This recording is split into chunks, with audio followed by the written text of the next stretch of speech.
The UNSW Roundhouse, originally constructed in 1961 and located on the University of New South Wales Kensington campus, is an iconic building that acts as a central student engagement area for entertainment and community events.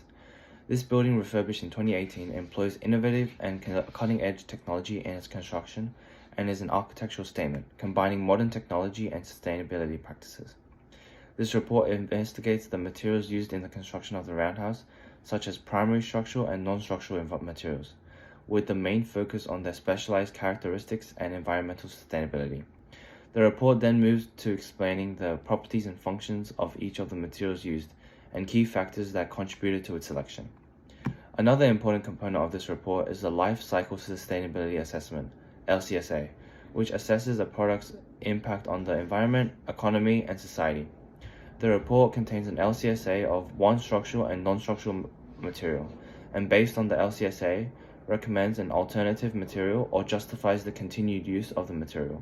Through the case study of the UNSW Roundhouse, the report highlights the critical role and importance of properly selected sustainable materials in the construction and refurbishment of the Roundhouse. The purpose of a life cycle sustainability assessment is to evaluate a product, material, or system across its entire life cycle, from raw material extraction to end of life, through the 3 pillars of sustainability. This includes environmental, social, and economic. For the first life cycle sustainability assessment, we'll be looking at a structural material of reinforced concrete. The goal of this assessment is to assess the environmental, social, and economic sustainability of reinforced concrete used in the structural elements such as slabs, beams, and columns of the UNSW Roundhouse. The functional unit we'll be looking at is a cubic meter of reinforced concrete, and the system boundary is cradle to grave. For every cubic meter of reinforced concrete, the raw materials include 300 kilograms of cement, 1,200 kilograms of aggregates, 180 kilograms of water, and 100 kilograms of steel. Manufacturing consumes around 1,200 megajoules of energy and emits roughly 300 kilograms of CO2. Transport typically covers 4 kilometers by diesel truck, assuming a local batching plant, adding about 1 kilogram of CO2. During construction, energy is used for vibration and curing, and materials like plywood and nails are required for formwork. In the use phase, there are no direct emissions. At end of life, demolition uses around 20 megajoules of energy, with approximately 90% of the steel ending up recycled and 60% of the concrete reused as road base. When looking at the social considerations, we look at cement production and concrete pouring, which involve exposure to dust, noise, and vibration. Ensuring proper PPE and worker training is vital. When looking at local employment, we look at regional suppliers that support local economies and reduce transport-related emissions. We also look at community impact, which refers to construction noise and material deliveries, which may impact nearby residents during the building phase. When analysing economic considerations, we look at material costs, which refer to the cost of cement, meaning substitution often offers cost savings. We look at life cycle savings, which refers to how durable concrete reduces maintenance and repair costs over a 50-year lifespan. And we look at end of life value, which refers to when crushed concrete can be reused, offsetting disposal fees. For the second life cycle sustainability assessment, we look at a non-structural material, and we chose timber acoustic wall panels. The goal of this assessment is to assess the environmental, social, and economic sustainability of custom timber acoustic wall panels used in the internal balcony and ceiling linings of the UNSW Roundhouse. The functional unit is a square meter of timber acoustic panel, and the system boundary is cradle to grave. For the acoustic panels, the raw materials include about 15 kilograms of New South Wales spotted gum per square metre, finished with 0.3 litres of tung oil and secure with metal fasteners. Manufacturing involves sawmilling, drying, and CNC routing, consuming roughly 1,500 megajoules of energy per cubic metre. Transport is local, around 6 to 10 kilometres, resulting in up to 9 grams of CO2 per square metre. On-site construction uses mechanical fixing tools with minimal extra emissions. During use, the panels provide passive acoustic performance and low VOC emissions thanks to the natural oil finish. At end of life, 25 to 30% can be reused or recycled, while the rest typically ends up in landfill where it's biodegradable. Some social and economic considerations for the timber acoustic panels are occupant health. The use of natural tung oil finishes reduces VOC emissions, contributing to better indoor air quality and occupant well-being.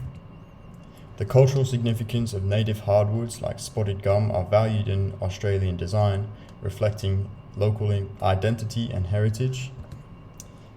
Design aesthetics. Warm, natural timber surfaces enhance user satisfaction by contributing to the visual and sensory quality of the built environment. Spotted gum is a premium hardwood and may have a higher upfront cost compared to softwoods or synthetic alternatives. High-density hardwood panels are durable, reducing long-term maintenance or replacement costs over the 50-year lifespan. And the benefits of local sourcing are reduced transportation costs and supply chain delays due to the proximity of timber sources and fabricators. Hi, my name's Andrew. Today I'm going to be talking about collaborative skills, more specifically how group research strengthens teamwork and communication. Starting the collaboration. There are many initial challenges that shaped how we work together. What I learned from this is that clear roles build stronger teams. Communication and contribution.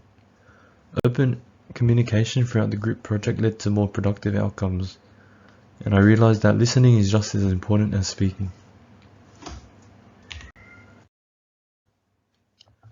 Finally, reflection and growth. Collaboration improved my personal and academic skills. You realize that collaboration isn't just about sharing work, it's about growing together. Two key learnings we as a group gained were complex time management skills and the ability to plan and problem solve in a small group. Our group has been identical across two of the assignments this term, so as a result, we've had plenty of contact with each other and plenty of time to hone these skills. Due to this identical team structure, we decided to tackle the assignments one at a time, thinking that our undivided focus would yield better quality results. However, this approach began to fall apart towards the end of the very first assignment, as it started to drag on much longer than we had planned. These delays forced us to start the second assignment with much less time than we had planned, possibly affecting the quality of work we've delivered. On the plus side, however, this lack of time remaining forced us to overcome some differences in our approach and really work together well, making it possible to submit on time. In the future, I believe it would be better to slowly chip away at multiple assignments at once, so if there's a delay in one for any reason, the others can still be progressed. This approach would have allowed us to divide our time more evenly and may have resulted in more favorable results. Overall, I believe we work together well, and I'm pleased to have learnt much with my team throughout the course of this assignment. The UNSW Roundhouse is an excellent example of how modern technology and sustainability practices can refurbish a historic structure without changing its fundamental purpose and identity. With materials used such as steel columns, spotted gum timber, and post-tension concrete that give the UNSW Roundhouse character and structural integrity. From the LCSA, the primary structural component was reinforced concrete. The materials remain justified due to its exceptional durability, load-bearing capacity, and its ability to be recycled. However, to further enhance the sustainability of concrete, supplementary cementitious materials such as fly ash or ground granulated blast furnace slag can be added. The addition of these byproducts can reduce CO2 emissions up to 30%.